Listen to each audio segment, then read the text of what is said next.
আচলতে এওঁলোকৰ হৈছে কি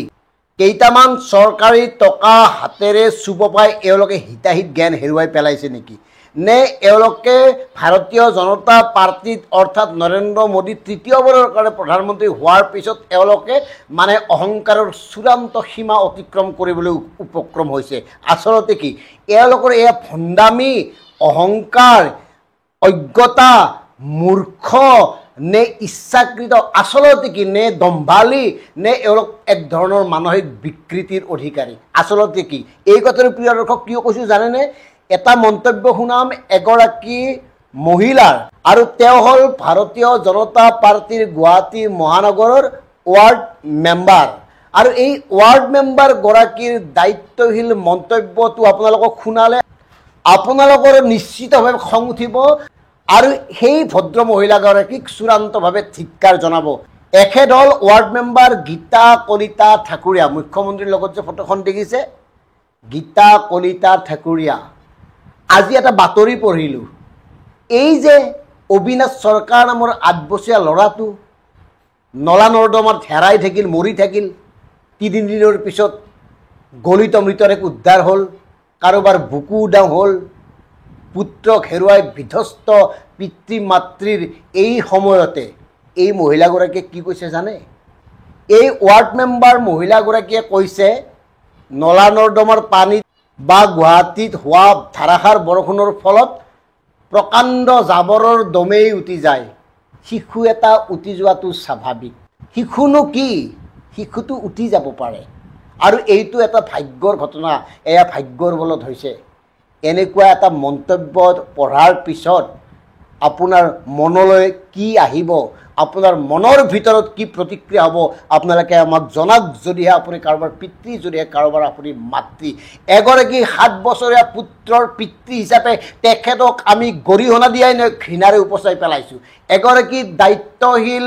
ৱাৰ্ড মেম্বাৰৰ এনেধৰণৰ টুলুঙা গৰিত মন্তব্যই কি প্ৰভাৱ পেলাব আমি কোৱাৰ প্ৰয়োজন নাই কিন্তু ভাৰতীয় জনতা পাৰ্টিৰ এইগৰাকী মহিলাই হিতাহিত জ্ঞান হেৰুৱাই এই মন্তব্য কৰাৰ ফলত তেওঁৰ ওপৰত নিশ্চয় ভাৰতীয় জনতা পাৰ্টিয়ে বিহিত ব্যৱস্থা লোৱা উচিত যদিহে তেখেতসকলৰ সংস্কাৰ ঠিকেই আছে যদিহে তেখেতসকলৰ ভাৰতীয় জনতা পাৰ্টিৰ যি ভাৰতীয় সভ্যতাৰ কথা কয় সেই শ্লোগান বা বিজ্ঞাপন নহয় সেয়া অন্তৰৰ পৰা কোৱা কথা তেতিয়াহ'লে তাৎক্ষণিকভাৱে এইগৰাকী ৱাৰ্ড মেম্বাৰৰ বিৰুদ্ধে ব্যৱস্থা গ্ৰহণ কৰিব লাগে এগৰাকী মাতৃৰ মুখেৰে এনেকুৱা কথা ওলায় যিখিনি সময়ত মানে প্ৰতিগৰাকী সচেতন লোকৰ বুকু বিদীৰ্ণ হৈ গৈছে সেই দৃশ্য চাই চাই দিন ৰাতি একাকাৰ কৰি নলাত বিচাৰিছে পুত্ৰৰ মৃতদেহ উন্মুক্ত নলা নৰ্দমাৰ বাবে দায়ী কোন সেই কথাবোৰ এতিয়া কোৱাৰ প্ৰয়োজন নাই প্ৰত্যেকেই বুজে কিন্তু আমি ক'ব খুজিছোঁ এইগৰাকী দায়িত্বশীল ভাৰতীয় জনতা পাৰ্টিৰ ৱাৰ্ড মেম্বাৰৰ এই ধৰণৰ গৰ্হিত নিন্দিত মন্তব্যই আমাক আঘাত দিছে মন্তব্যটো শুনকচোন মন্তব্যটো শুনি লওক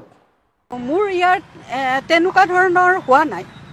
কালি চূড়ান্ত হ'ল কিন্তু কালি হ'ল এইটো আৰু ডেষ্টিনি এটা আমিতো ক'ব নোৱাৰোঁ ন এইটো ভগৱানৰ ওপৰত আমিতো ক'ব নোৱাৰিম ন জাবৰ যদি ডাঙৰ ডাঙৰ জাবৰ যদি উটুৱাই লৈ এটা বাচ্চা উটুৱাই লৈ যোৱাটো একো ডাঙৰ কথা নহয় আৰু ৰাতি 12টাত এইটো ঘটনা ঘটিছে ৰাতি 12টাত বাইকত লৈ অহাটো শুনিলে নহয় কিমান নিৰ্দয় কি জঘন্যতম মন্তব্য ইয়াতকৈ আৰু ঘৃণনীয় কিবা কাণ্ড থাকিব পাৰে এগৰাকী মাতৃৰ কাৰণে যিগৰাকী মাতৃক পূজা কৰা হয় ভাৰতবৰ্ষত মাতৃক পূজা কৰা হয় মাতৃক মমতাৰ প্ৰতিবিম্ব বুলি কোৱা হয় মাতৃৰ আচলত মুখ লুকুৱাই প্ৰতিগৰাকী শিশুৱে নিজকে নিৰাপদ অনুভৱ কৰে সেই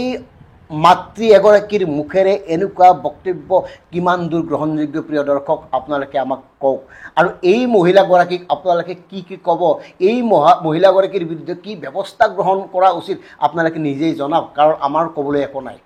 আৰু হয়তো এই মহিলাগৰাকীয়ে ৱাৰ্ড মেম্বাৰ গীতা কলিতা ঠাকুৰীয়াই এই দেউতাকজনকে দায়ী কৰিব খুজিছে কিয় ৰাতি পুত্ৰক বাইকত লৈ আহিব লাগে ভাবক কথাবোৰ নলা নৰ্দমাৰ এই অৱস্থা গুৱাহাটী মহানগৰীত সুদীৰ্ঘদিন ধৰি বছৰৰ পিছত বছৰ বান বিধ্বস্ত হৈ আছে একাধিক ছাত্ৰ ছাত্ৰী উন্মুক্ত নলাত পৰি জীৱন হেৰুৱাবলগীয়া হ'ল তাৰ পিছতো ভাৰতীয় জনতা পাৰ্টিৰ প্ৰতিনিধিগৰাকীয়ে এই ধৰণৰ মন্তব্য দি প্ৰতিগৰাকী সচেতন লোককে অপমান কৰা নাইনে, আঘাত কৰা নাইনে? গতিকে প্ৰিয় দৰ্শক, আহক এনেকুৱা ক্ষমতালিপ্সু, অহংকাৰী, লোভী, উভতগৰে নচা, মানে কেইটামান চৰকাৰী টকা চুবলৈ পায়, শাসনৰ গাদীত থাকিবলৈ পায়, ক্ষমতাত থাকিবলৈ পায়, হিতাহিত জ্ঞান হেৰুৱাই সকলোবোৰ পাহৰি গৈ আবুল তাবুল বোকা এনে এগৰাকী জনপ্ৰতিনিধিক আমি ঘৃণাৰে উপচাই পেলাই আহক। ধন্যবাদ।